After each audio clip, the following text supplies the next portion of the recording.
يعني طارق لابد أن يتجهز قبل الموعد بساعة، لأنه حينما يمشي من غرفته إلى المكان المخصص للعلم يجلس أو يمشي مدة 15 دقيقة. انتقال من مكان لمكان يصل إلى 15 دقيقة.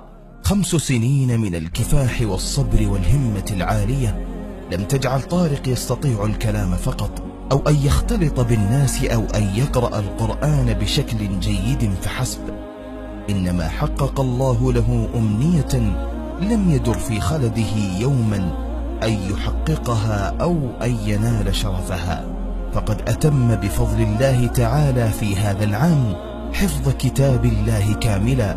وصدق الله: ولقد يسرنا القرآن للذكر فهل من مدكر.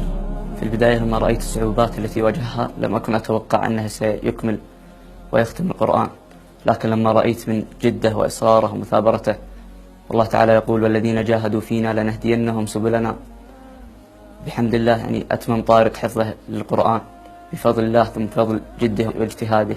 بدأ في حفظ كتاب الله عز وجل وأعانه الله وسدده ووفقه حتى أتم حفظ كتابه الكريم. شعوري عند إكمال كتاب الله، وهذه منة يمنها الله علي أن أتممت كتاب الله لا أستطيع أن أوصفها، حتى أن لما قرأ لي